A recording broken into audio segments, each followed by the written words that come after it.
go separate ways, 'cause lately I don't feel the way that I used to, that I used to, that I used to, that I used to. George Robert Clark Jr., and I'm just an elder, so I'm really happy to be here, this afternoon.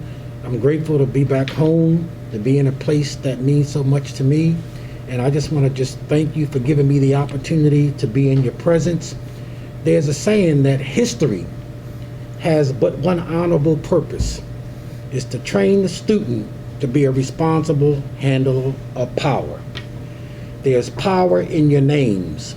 There's power in the name of the R.W.Brown Community Center that I guess is affiliated with the Caring People Alliance. In 1964, I was 8 years old, and my mother basically said there's only two places that you will be allowed to go to, with the exception of leaving out the home, and that was to go to church and to go to the R.W. Brown at that time, which was a boys club, but matriculated into being the R.W. Brown Boys and Girls Club.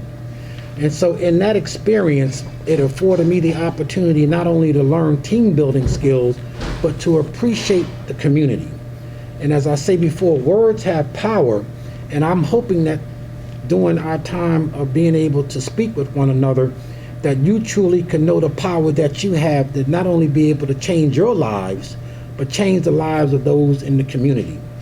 And so again, I'm honored to be with you, and I'll just share with you, coming up in the R.W. Brown Boys and Girls Club, I talk about history. And in order to be successful, I believe that it's good to know not only your history, but to know the importance of being able to make the connections that can afford you the opportunity to possibly travel all across the world, all across the country. And what was so encouraging for me is to know that there were mentors, there were leaders, there were staff such as Mrs. Jewell, who are making a life is how to be a great path. And a great path master is someone who can make a path that someone else can follow. This is not about, again, ego. This is not about saying that what I did, you can't do because you can. But as the saying goes, sometimes they say it's not all the time what you know, is what? Who you know, right? And so I think that that's an important skill to learn as you begin to meet others. What can I tell you about the R.W. Brown Boys and Girls Club? What I can say to you is that in being a part of the club, there were opportunities that growth take place. And one of the things in terms of not just looking at traditional education, but is looking at your history. And if you take the time, to look at how things are today, it's always important to look at who you're associated with, where you come from, and the power that information, the power of that experience has. So what I want to do is to make sure that we can engage in a dialogue, and again, we'll make sure that we can ask questions that you need to ask. I'll be able to share what you need to do, but I think the bottom line for me is in 2024, I will celebrate 60 years of being a part of the R.W. Brown Community Center. And so where I started was right on 9th and Cecil B. Moore, which was the railroad terminal at that time, which was part of the Bayak Cigar Company. So back in 1947, when the club opened up its doors, at that time I wasn't even born. But what can I recall is when I started in 1964, it was an opportunity that I had a chance to, like I say, do a little research, because I played sports, that was a vehicle. But as I say before, information is education, and education is financial independence. And when you know about your history, no one can take that from you. So what I realized that who was R.W. Brown? A lot of people thought that it was Mr. Jasper Brown, who was the first African-American center director back at that time in the early 50s. But the reality was R.W. Brown was Ravel W. Brown. And Ravel W. Brown was the chief executive officer for the railroad terminal, the station And he was the person that the club was named after. And then at the same time, Mr. R.W.Brown, who was an African-American, he was the first center director. So I'm just giving you the history because sometimes people ask the question and they kind of get it confused because they don't know. But what I'm saying to you is the power of that information, because if you have the opportunity to tell your story, that's what helped me to achieve the National Youth of the Year, by being able to understand history. So that's why I share that that's so important. As you begin to engage in activities that you're involved with here at R.W.Brown, I look forward to doing anything I can to be supportive, to share with you how that national competition works. I was a national judge some years ago, and so I had the opportunity to meet some of the young teenagers all over the country who was aspiring to receive this award. What was unique about the R.W.Brown Youth of the Year in 1974, the year that I won it, that this was the only club in the history of Boys and Girls Clubs of America that ever had 2 back-to-back winners. In the history. Now, that's uncommon, and people told me there's no way that you can win because no one ever won it. You know, if someone won it previously, they're not going to have somebody saying, but you got to believe in yourself. And that's the thing when I'm saying about power. I want you to repeat after me something. I am the one. You are the one. You are the one. We are the ones. We are the ones. Let's make a difference. Let's make a difference. Now, what I'm saying again is you got to let that affirmation sink in. And so when we say I want you to point at yourself. When you say you, just point at somebody else. And then on 3, we just going to all hold hands and say we are the ones that can make the difference. All right? So let's try it again. But you got, energy flows as your attention goes. You got to get excited. Okay. I mean, I'm prepped up, you know what I mean? I'm ready to run for this award, and you know what I mean? And people acting like they scared. Hey, no, we R.W.Brown in the house. But we got, that's the kind of energy that you have when you want something bad enough. So let's repeat it again. Say, I am the one. I am the one. We are the ones. We are the ones. Let's make a difference. All right? And I'm just saying, as you begin to believe and say that with affirmation and with your heart, you begin to realize that, you know what, I can have the opportunity to win it. Let me say this. My year that I won it, 2 years ago, I ran before and I lost. So sometimes when you might lose the first time is prepping you for what? The possibility of the next time. Yeah. So that's what I'm saying. And even though that a person may not win the city or win the state or win the national, but you all are leaders. And so we got to really appreciate the opportunity that these activities bring us. I feel as though that I know I said a lot, and I want to make sure I can hear from you, but I just want to try to make sure that any questions that you have about R.W.Brown, about the activities then, or anything that I could be of help with, let's just feel comfortable like we home at the table having a dialogue. What can I help you with? What questions do you have? I want to know, what is the Youth of the Year? Like, what did it come from? Okay. Well, let me just say the Youth of the Year used to be called the Boy of the Year. That's what the name originally was. And I think at the time when I won the national, my thing was I was like 18, 19 years old. And I can understand the concept of the Boy of the Year, but in my mind, I knew at that time I was a young adult, young teenager, you know what I mean? So y'all keep calling me boy. I'm not no boy, but I can understand and appreciate it today because it was an honor to do that. But as you get older, you know what I mean? You don't want nobody to think, you're a boy, you're a girl. No, you're a young man, you're a young woman, right? So my thing is to be able to look at it, but that's how it came about, back in the 40s. The first National Youth of the Year winner was Mr. Koch. That was in 1947. He was the first national winner. And now we're up to 2021. So you can see over the years, it's been a sequence of those who have won the award. And what was unique was I had the opportunity to actually go to the White House on 2 occasions.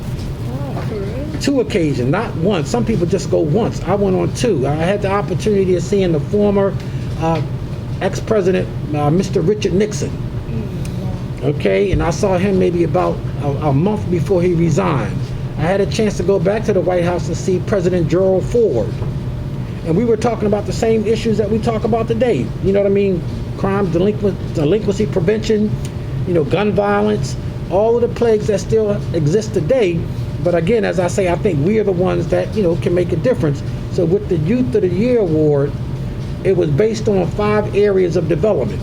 It was based on your home. It was based on church. It was based on school and your community, and then the Boys and Girls Club. But I think today they kind of, tie in together the Boys and Girls Club as the community. But that's what it was back at that time. So what I wanted to try to make sure is that I had some connections in all of those areas. And that's where you get your references from.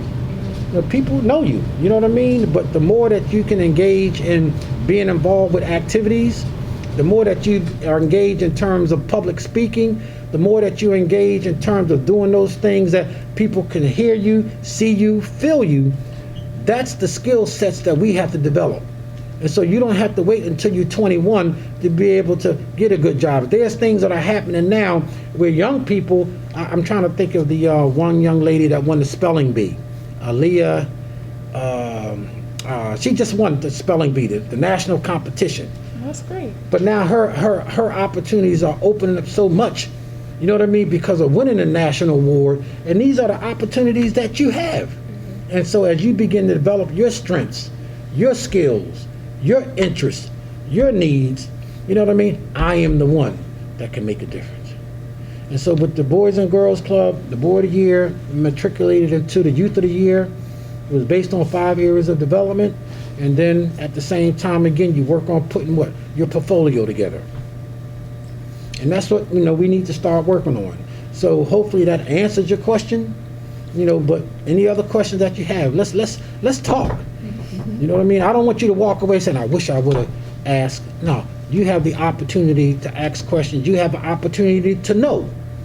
And when you know something, nobody can take that from you when you know. Right?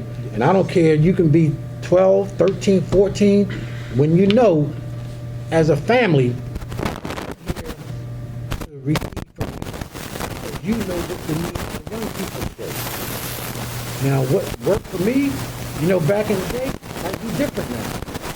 You see what I'm saying? So that's why it's important to maintain that intergenerational communication just to be able to do what we do. So I appreciate you asking that question, Shaquem, right? Yes. I appreciate you asking that question, man. All right, anybody? How you feel? How you doing over there? Judah? Red-Eye, right? Jada? Good.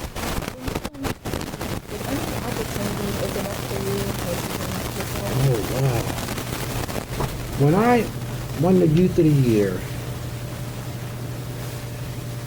the first spot that they shot me to that I was able to go to was New York, New York. I had some expenses that they gave me, and I was living like a king. You know what I mean? And I'm looking at the big light city action, you know what I mean, around, you know what I mean, successful people, basketball, football, baseball, singers. I mean, Colin Powell, who unfortunately just transitioned.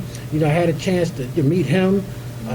Again, we have, what's the actor, Denzel Washington. You know what I mean? He was actually one of the mentors for the ambassadors program that I was engaged with, that I helped develop for the Boys and Girls Club. And that's where the ambassadors mission came in. But we can, again, talk about those things a little bit later. But it just opened up the doors while I was traveling. Then I went down to Texas. You know what I mean? I was engaged at the NASA space station, had a chance to travel. And then at the same time, again, I flew over, went to Florida, and so I was just traveling all over the country. And then when I went to college, my freshman year at Slippery Rock University, I was in my classroom taking a class. I got a call from the president of the university. They would like for you to go to the White House. So I was in my class. They flew me down, and I was able to go down and meet and just be engaged in terms of youth forums about crime prevention or delinquency prevention. So it gave me a chance to travel, you know what I mean, and do some things that I probably wouldn't have had the opportunity to, because like they say sometimes in North Philly or wherever we might reside, some people don't get a chance to even get out their city. or, a 4-block radius. So this opportunity to be a Youth of the Year representative will afford you, some opportunities to travel. But it's better to be prepared for an opportunity and not have one than have an opportunity and not be prepared for it. Right. So that's why we got to work on our skill sets. We got to work on, those things that we need to, when the opportunity knock on the door, you're ready. But it gave me an opportunity to travel. And so today, like I said, I'm still engaged. At that time, there was 1 million youth across the country that I competed against, and there was at that time over 1,100 boys and girls clubs, and so it was a national competition. You know what I mean? And you met people from all over the world. So yeah, you definitely get a chance to travel. Any other questions? I have Raven? a question. What other activities did you engage in besides sports? Wow. At the Boys and Girls Club, at R.W.Brown, at that time, we something similar to what you have here. Sports was a vehicle for me, that gave me an opportunity to have a 4-year scholarship to play basketball. But at the same time, what we had was a game room station. So I enjoyed playing chess, checkers, backgammon, all the table games that we play. Now, I'm going to let you know a secret. When learning those games gave me an opportunity to be able to be employed here, when I had the opportunity to work as a game room specialist. Now, what's a game room specialist? I wish I had some dice. Because if I had some dice, the game that I did was there was some young, children out there, they were shooting dice, playing crap, right? So I'm saying, I'm looking at how do I get them off the streets into the club. So I said, okay, well, look, I'll play your game, but you're going to have to play my game too. All right? And so what I did was I had, some dice, and so I rolled. And so now when it was their turn to come to the inside the game room, we played the game of Yahtzee. But during that time, the center director was like, well, hold up, these kids are coming in. We're trying to basically, work with young children, get them off the streets, give them to something positive. And so she saw the interaction of the game room. So something so simple that we take for granted, whether you sing, whether you dance, whether you do poetry, whatever your skills are, when you're able to bring people together for the purpose of learning, and everybody talks about the STEM program now, right? Science, technology, engineering, and math. But it's the same concept where you need to know your history, you know what I mean? And you need to know how do you bring people together. And that's what they look for is leadership. That's what the Youth of the Year is all about, leadership. So we played games. At that time, we had an arts and craft. We also had carpentry. Certain skills that you can learn. There was things that the young ladies did, sewing, but that didn't mean that a guy couldn't learn to sew. That couldn't mean that a girl couldn't learn carpentry. But my main thing is just learning all the things that would help you in terms of benefiting your life as you go. Did that make sense? Yes. Okay. So again, I'm just excited. So I just want to, answer the questions. And a lot of times things don't all happen at once. So it's a process. But I think it gives you an appreciation to begin to build your foundation. That now you know how to begin to see yourself having a vision for what you want to do, a mission for what you want to do, your goals, your objectives, your issue, your strategy. Everybody feel me a little bit? Yeah. And so this is all here, but now this is going back 1964, because the first day that I went to the club, there was so much going on, but you just got to be able to sit down and realize, do you know everything about R.W.Brown that you need to know to be able to help you to not only help yourself, but to help somebody else out. That's why I appreciate what Ms. George said, George, can you come in and talk, with some of the young teenagers. I want to make the pass. You know what I mean? And I'm hoping that who will be the next R.W.Brown National Youth of the Year. And it could be one of you. But that's something that, you got to work towards day and night. Sometimes you got to lose your time, your sleep, all the opposition. But if you fret it, but with the will of God, you'll get it. But you got to work for it. So talk to me, family. Talk to me. Everybody good? Any questions? Any other I questions? have another one. So if you could go back and go back in the past, like if there was anything that you could like do differently or do better, what would it be? I think what I would like to do is to really get more into a cognitive learning, the mental wellness learning, in terms of realizing that you don't forget where you come from. And see, and a lot of times, even as young people and even as adults, we don't sometimes take the time to sit around a table and talk. We be so busy just doing our thing and not realizing that you're in a position where you can help somebody else. And so I think that, at the time, when I won the award, I think that sometimes, you're so caught up in just wanting to do you, be you, but you always need to come back and realize that if you can help someone else out, you know what I mean? That's what I would want to do. And I think the thing that's so hard is, sometimes you can't save the world, but through technology now, through video, I can be now in 10 different places because of technology, where before, you can only be here, but at the same time you couldn't be there. So I think just wanting to help people would still be what I would love to do if I could do it back then. I did it then, but I'm saying I wish I could have been more effective in doing it. Does that make sense? Yes. So if I'd have knew more about technology like I know now, I would have had the gentleman who's doing the video camera. We would have had that back in the day. You know what I mean?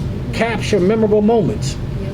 And those are the things that I was fortunate to do, that I shared with Miss Jewel, that I gave her a lot of clippings. I gave her a lot of paraphernalia in terms of R.W.Brown back at that time, because I just wanted to make sure that such as a time as this, you guys can see that at that time I had an afro way out here with a big bow tie. But things change, right? And so how young people dress today is different, but still your heart for what you belong to is important. So that's why the home and family is important. That's why the Boys and Girls Club and investing into skills that last are important. And as I said before, as young leaders, you're going to have an opportunity to give back. You know what I mean? But what do you want? What would you want to share with them? How do we deal with the violence in our cities today? How do we deal with the gun possession? I mean, there's a lot of things that people wrestle with. But if they know that there's a positive place where you can go, and that was the whole logo or the significance at that time, the Boys and Girls Club being a positive place for kids to go. So if I had to do something over again, I would really think about how could I be more effective than what I did. Any other questions, comments? Yes. That was a good question. When you went to college, what did you major in? Okay, at that time, I majored in health, physical education, recreation, and dance. They call it a hyper major. I guess today it would be like phys ed. You know what I mean? So playing sports was the vehicle, but if I had a chance to go back, I think I would look at history, and that's why I started out with history, because I think that that's what's really helped me to appreciate where I'm at today, is knowing your history. You know what I mean? And so I majored in phys ed. Like I said, I played basketball. I represented, played in the Sunny Hill League, which was a basketball, very distinguished basketball league here in the city. And then at the same time, we had teams here at the club. We used to always play against clubs all over the country. We would play against the 3 clubs that was a part of Caring People Alliance. Y'all call it Caring People Alliance, right? So there might be one in West Philly, might be one in South Philly, or other Boys and Girls Club, because there's good competition. But the thing about it, I just want to emphasize, is that how I learned was being around my elders. So when you have like Mrs. Jewell, someone who can teach you how to play checkers, but it's not like a checker game where you're playing 12 pieces. This was a 24 board piece. Let's see, with the 24 board piece, now you got to think a little bit more, strategically, like you're playing chess. So I think that these are all of the things in terms of just appreciating your journey, is to be around those who can share wisdom, that can share information to really empower you. But that's a good question. Okay? Any other questions? I'd say what since you are R.W.Brown Community Center and you are the representative, I'd say, what's your favorite part about being a representative? Well, I think the favorite part for me is knowing that, people have a sense of respect where it's mutual. You should give respect to people, and then we should be able to receive respect. So I think with that would just be a situation where, again, appreciate one another and caring for one another. And that's what the Caring People Alliance is all about, of the R.W.Brown Community Center. Yes. Okay? Well, I want to thank you all for just giving me the opportunity to be in your presence. I am the one. We are the ones. Let's make a difference. Thank